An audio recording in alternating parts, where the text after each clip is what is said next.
Hello everyone, it is me Vegeta T23 and welcome back to my new What If. Today we're starting something new with Goku T23 as a cameo, and that is what if Vegeta was born with God Ki. Before I start, I'd like to mention that I created a Discord server for you to join. The link is in the description of this video, so if you'd like to join in and talk to me and the rest of my fans, it's there.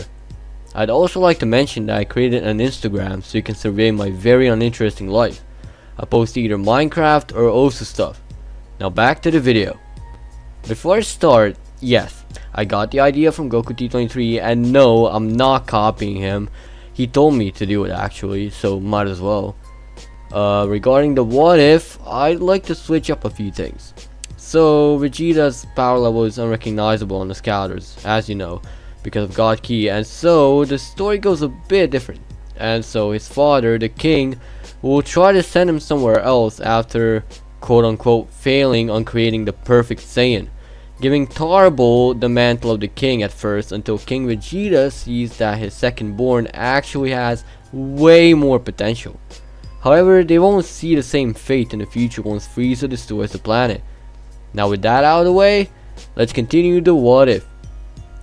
On age 732, Vegeta was born. King Vegeta, being confident he's an elite, goes and puts him along with the rest of the elites. However, he's quite disappointed when he sees that Vegeta doesn't exert any energy at all, as it shows up as unrecognizable. Seeing that, the king was quite disappointed and angry. He made a child looking just like him that won't be able to become the king. Or so he thinks. King Vegeta requests of Nappa, a mid-class soldier who has proven himself, to train his son, and in return he will be promoted to elite class. Nappa didn't really want power, but he thought it would be nice to have an elite as a friend, so he took it. During the next couple of years, Vegeta has proven to be much stronger and more controllable of his actions than Nappa thought. That was around the same time Frieza took over the place and gave the Saiyans a thing called a scouter, which was much better than a scouting device the Saiyans used. So the king hoped that it will show at least something on the scouter, but still, nada. Vegeta thinks to himself that the scouters are always broken and takes the one he made sure was working, and still nothing. That weirded him out, but he knew something is up. Kakarot was born around that time too, and he's in a nursing capsule. Vegeta is then asked to go speak to Frieza, so he does so. He gets an assignment he needs to do for Frieza, which he accepts, but in reality, it's all just a diversion. So with a couple more Saiyans, those being Nappa and Raditz, he goes to conquer the planet. All of a sudden, all Saiyans are called to their home planet, and a big majority of them obeys and goes. Kakarot is sent to the planet Earth by his parents to at least let him live on. All of a sudden, the scouters started spewing out others saying, "Oh no! Planet Vegeta has been destroyed by an asteroid! What a tragic event! Oh my god!" And so on. Vegeta then asks, Nappa, how many Saiyans are still alive so far?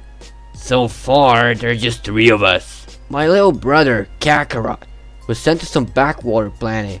I have to see what it's called." Didn't one Saiyan get exiled because he was apparently more powerful than me? Now that you mention it, I think his name was, Broly or something.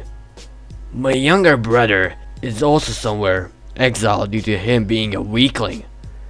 Tell me, any female Saiyans we can procreate with and, form a new Saiyan infestation? You're growing up, Vegeta. I don't think so. With that, they continue on, believing that an asteroid really did destroy their planet, continuing to serve Frieza. With that, they spend their time training, and get ready to ditch Frieza in hopes of finding more Saiyans to help their cause. 2 years have passed, and they're still waiting for an opening to leave, but they're being constantly watched, so they really can't. Vegeta, after conquering a planet, sees what he's been doing all his life and knows that if he can't find any Saiyans, he'll go nuts. That triggers him and he screams out of sheer insanity for no apparent reason. and his irises turn red, and the Saiyans, along with a few other soldiers, witness Vegeta's temper tantrum as his hair goes red and an aura similar to fire appears as he transforms into a Super Saiyan God. Nappa goes to try and read Vegeta's power level, but as soon as he registered, well, literally nothing, Vegeta goes back to base in confusion, seeing that he definitely increased his strength and wondering if he's the Super Saiyan of legend. So he keeps it hidden from every single person in the Frieza Force. He gets back to the ship and gets called in by Frieza, saying he has to talk to him. He gets there and Frieza breaks the silence. I heard from one of my subordinates that you created a scandal on the planet you were conquering. Please tell me what happened. I heard about you transforming. I want an explanation. I wish I knew myself, Lord Frieza. I got angry and it just happened. Tell me, Scouters can't measure your power, yet you seem to be on Jace's level in terms of strength. How come? I have no clue. If I knew, I'd tell you, Lord Frieza. Alright, fine. See, this is getting us nowhere. Now get away from my face! And with that, Vegeta lifted that weight off his heart and moved on. He knew he'll only be surveyed even more because of the incident, so he tries to keep it low key. And then, during one of the conquers, Vegeta gives the Saiyans a message that they will soon begin the plan. So they move away, drop their scouters, and call for their pods. They leave that very second, and the first planet they visit is the planet Tarbo resides on. Not knowing how it's called, just that the pods had presets set up in the memory. Once they arrived, they saw Tarbo being raised by a family of a weird, football-shaped headed aliens. Tarbo sees his brother and runs to him, hugging him. So Vegeta returns the hug before attacking him to see if he's strong enough. He proves to be in between Raditz and Nappa level, so they take him along, telling his family he will return soon if he chooses to. With that, they leave.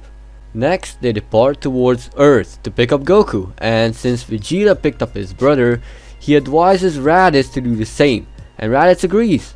As Raditz is flying around, he feels something way up in the sky. So he goes up there. He gets up there and sees Kakarot sparring with a black genie, or Mr. Popo. He approaches him. Kakarot? I can't believe you're still alive! Kakarot? Is that some kind of vegetable? I don't know what you're talking about, Kakarot, but I've come to pick you up. Who are you? And why are you here for me? Brother? Do you remember me at all? Have you hit your head or something? Brother? Indeed. Kakarot, this is Raditz. And in reverse. I'm Vegeta. This is my brother Tarbo, and this is, well, let's just say a brother in arms, Nappa. They introduce themselves and they explain everything to Kakarot. Well, now Goku. Goku is confused and asks Mr. Popo for an advice.